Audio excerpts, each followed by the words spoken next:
بسم الله الرحمن الرحيم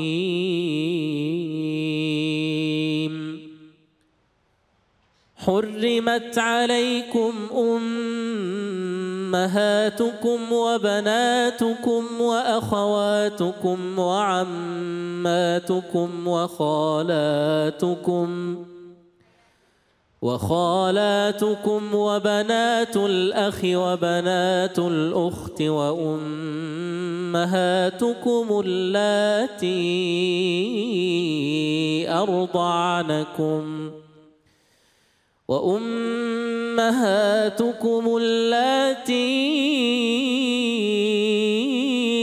أرضعنكم وأخواتكم من الرضاعة وأمهات نسائكم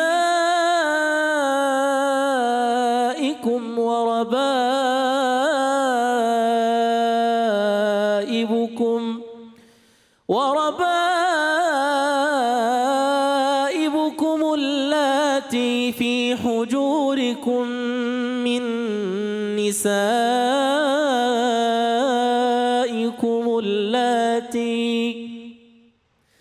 اللاتي دخلتم بهن فإن لم تكونوا دخلتم بهن فلا جناح عليكم وحلائل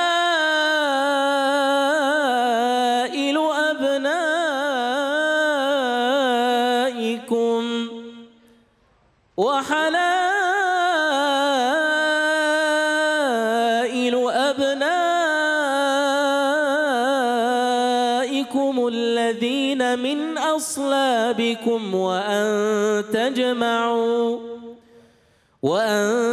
تجمعوا بين الأختين إلا ما قد سلف إن الله كان غفورا رحيما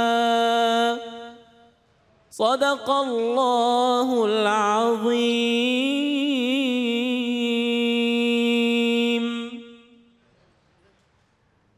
Kali ini saya akan mengajak ibu-ibu, bapak-bapak yang ada di Masjid Al-Mukarramah ya, Cikarang ya, untuk menyimak tausiah dari Ustazah kita, Ustazah Lilis Fauzia Bagis dengan tema Sayangi Mertua Seperti Orang Tua Sendiri.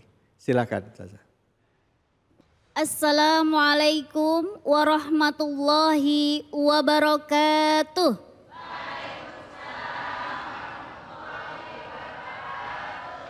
Bismillahirrahmanirrahim. Alhamdulillah wa syukrillah. Assalatu wassalamu ala rasulillah Sayyidina Muhammad ibni Abdillah wa ala alihi wa sahbihi wa mawalah amma ba'dah. Rabbi shrahli sadri wa yassirli amri wahlul uqdatam min lisani yafqahu qawli amin ya rabbal alamin. Alhamdulillah, pada kesempatan ini ingin membahas tentang mertua. Sayangilah mertuamu sama halnya kamu menyayangi orang tuamu. Tadi Qori membacakan surah An-Nisa ayat 23. Di situ terdapat kata hurrimat alaikum, haram bagimu untuk apa? Dalam hal menikah. Siapa di antaranya? Salah satunya adalah wa ummahatu nisaikum, ibu daripada istrimu, yang artinya adalah mertua. Quraisy Shihab menambahkan bahwa tidak boleh menikahi mertuamu meskipun istrimu belum pernah digauli sekalipun. Nah, apabila sudah berbicara tentang mertua, maka kita akan membicarakan tentang pernikahan. Tidak mungkin punya mertua kalau belum nikah ya Bu.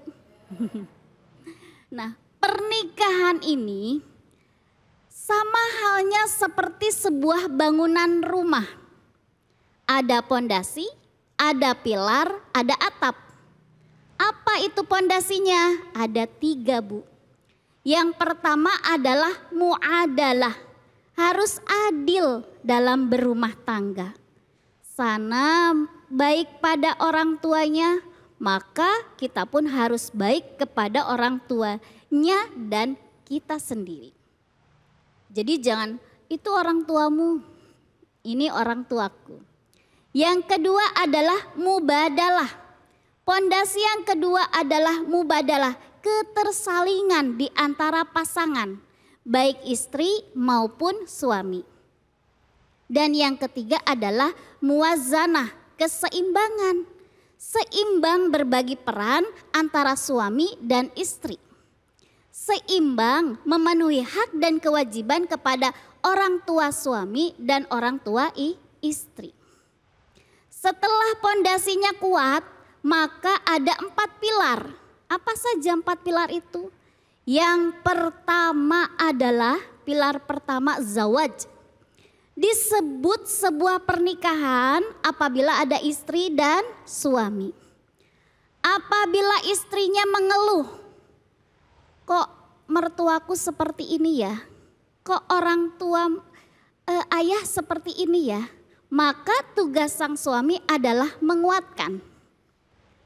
Seperti halnya libasul lahun, menjadi pakaian masing-masing baik si suami maupun si istri, melengkapi si suami maupun si istri. Maka harus menguatkan layaknya seekor burung yang harus mengepakkan 2 ekor sayapnya. Tidak mungkin burung bisa terbang kalau yang bergerak hanya 1 sayap. Maka apabila sang istri mengeluh, tugas sang suami adalah menguatkan agar tetap utuh dalam berumah tangga. Setelah zawaj, yang kedua adalah muasyarah bil ma'ruf. Ya, yaitu memperlakukan sebaik mungkin. Wa ashiruhunna bil ma'ruf. Pergaulilah dengan sebaik mungkin. Bersikaplah sebaik mungkin. Misal, ya, kita ini sudah baik. Kita ini kepada, misalnya yang biasa dikeluhkan ini istri ya, kepada suami. Saya tuh sudah berlaku baik, tapi kenapa kok mertua atau ayahnya, ibunya ayah itu kok tetap berlaku kurang baik? Nah, misalnya seperti itu. Apa tugas suami menguatkannya? Alla tusyriku bihi syai'ah wabil walidaini ihsana. Sudah tetap kamu tugasnya adalah berlaku baik. Karena apa? Ketika kita sudah melakukan perbuatan baik, maka respon yang akan diberikan pun insya Allah baik. Yang ketiga adalah komitmen. Ya, komitmen ini kita sebut kalau dalam rumah tangga adalah misaqon golidon. Sebuah komitmen, sebuah perjanjian antara suami dan istri. Kesepakatan, baik itu dilakukan sebelum nikah atau setelah nikah. Ayang, nanti kalau sudah nikah saya masih punya tanggung jawab orang tua saya. Bagaimana? Siap? Atau setelah nikah, kok waktu sebelum nikah kayaknya baik. Ya, welcome. Tapi kenapa setelah nikah kok berubah? Maka harus kesepakatan juga. Ya sudah, tetap kita terima. Ya, ini dah misaqon golidon. Sama halnya dalam surah Ar-Rum ayat 21. Ya, azwajal litaskunu ilaiha wa ja'ala bainakum mawaddah warahmah. Kalau ada riak-riak kecil atau guncangan besar, maka tugasnya adalah untuk tetap tenang baik suami dan istri. Karena tujuannya apa? Mawaddah. Kalau awal-awal nikah pasti mawaddah ya. Melihat pasangan kita itu kok sempurna banget gitu ya. Makan satu piring berdua pun indah. Tetapi rahmah, ini yang akan menjadi PR bagi kita ketika loh kok ternyata Ayang bawa orang tuanya. Kok ternyata Ayang harus menghidupi keluarga Ayang. Nah ini rahmah kita sedang ditunggu. Apakah masih setia atau tidak? Kalau masih bisa berarti ibu-ibu dan bapak-bapak sudah mewujudkan sakinah, mawaddah, warahmah. Dan yang terakhir apa? Musyawarah. Apa-apa didiskusikan. Yang saya mau memberi ibu saya sekian. Atau jangan mentang-mentang seorang istri memegang keuangan sembunyi-sembunyi memberikan nafkah kepada orang tuanya. Nah itu yang disebut tidak adanya musyawarah di antara keduanya. Insya Allah ibu-ibu tidak cemburu ya. Begitupun bapak-bapak tidak cemburu apabila semuanya terbuka. Mau memberi berapapun asal musyawarah atau diskusi sebelumnya insya Allah saling antarodin, saling ridho.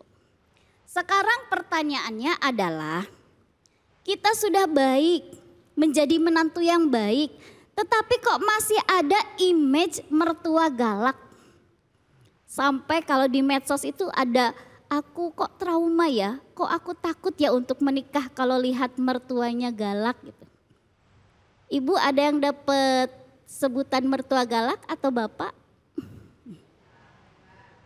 Alhamdulillah tidak ya. Kalau kita mendapati mertua galak, misalnya ibu-ibu atau bapak-bapak awal-awal nikah, biasanya kan karena ada dua faktor ya. Yang pertama adalah karena faktor internal, faktor yang tumbuh atau muncul dari diri kita sendiri. Misalnya, kita tuh nggak sadar bahwa apa yang kita lakukan itu salah.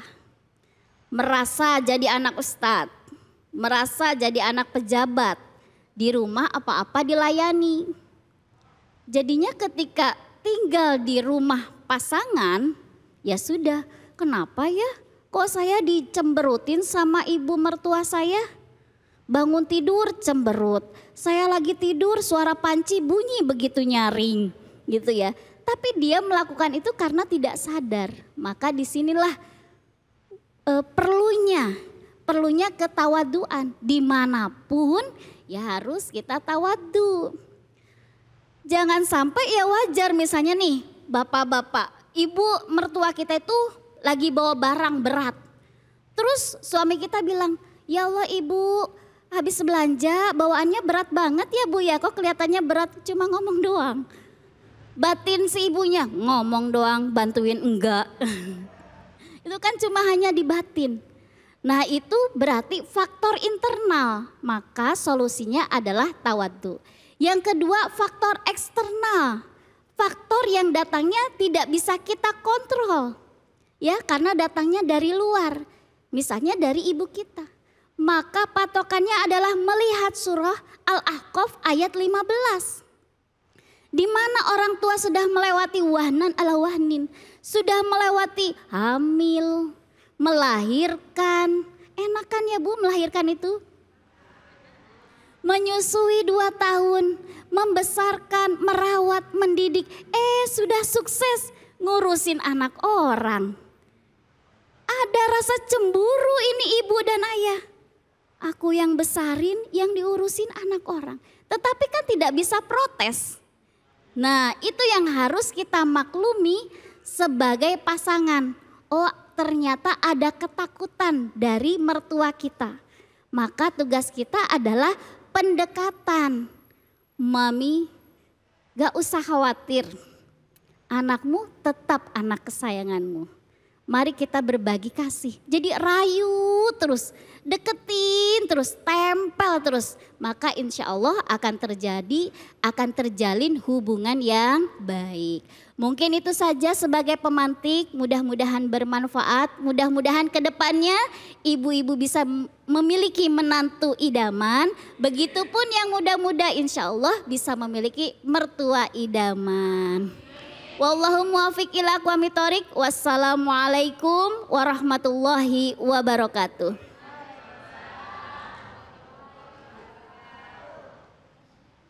Ya, baik silahkan. Ada yang mau bertanya bapak-bapak atau ibu-ibu?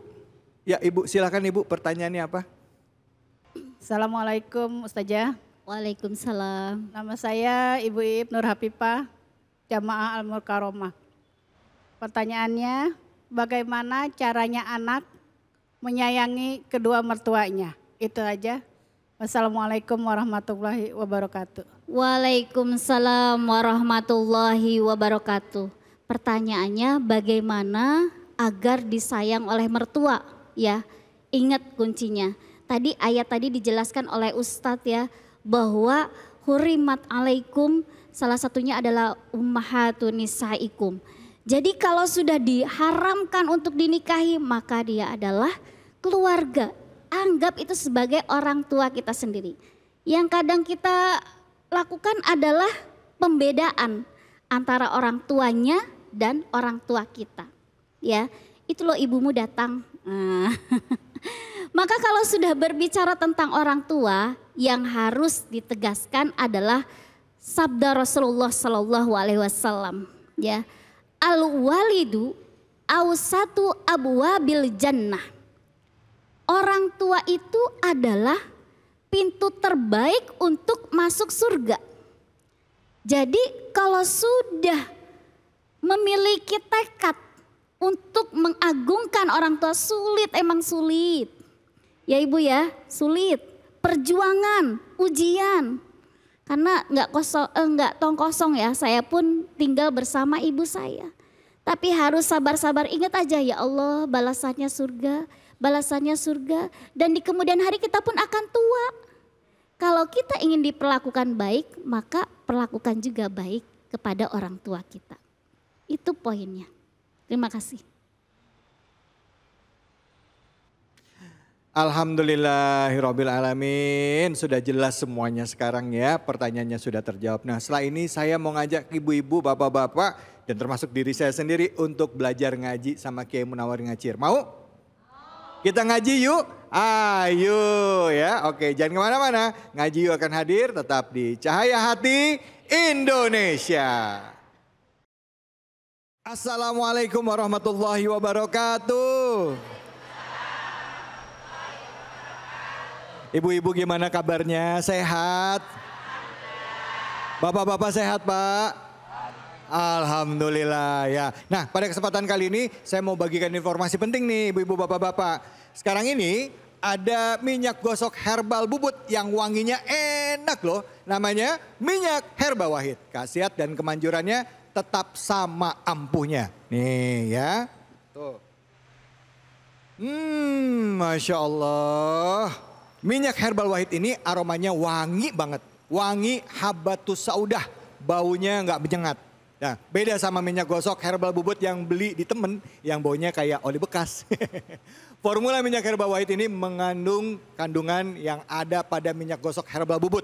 Namun diproses secara modern sehingga aroma herbal wangi dan segar. Minyak Herba Wahid mengandung habatus saudah, sambiloto dan brotowali sehingga ampuh sebagai minyak pijat dan urut untuk mengatasi capek, pegal, terkilir, keseleo maupun encok. Juga untuk macam-macam luka bisa juga dibalur saat perut kembung, masuk angin, pegelinu, rematik atau sebagai minyak bekam. Cocok juga untuk dibalur pada anak-anak supaya anak tidak masuk angin, batuk pilek dan demam. Nah sekarang saya mau tanya sama ibu-ibu nih, ada nggak yang punya pengalaman dengan minyak Herba Wahid? Silakan. Ya ibu. Ya ibu namanya siapa dan coba ceritakan perkenalan pertama ibu dengan minyak Herba Wahid ini bagaimana? Silakan ibu. Assalamualaikum warahmatullahi wabarakatuh. Waalaikumsalam warahmatullahi wabarakatuh. Perkenalkan nama saya Tuti Suryati. Alhamdulillah saya sudah memakai produk Herba Wahid ini. Alhamdulillah produk ini sangat manjur dan aromanya wangi. Masya Allah. Ada bedanya nggak Bu dengan produk-produk yang pernah Ibu coba?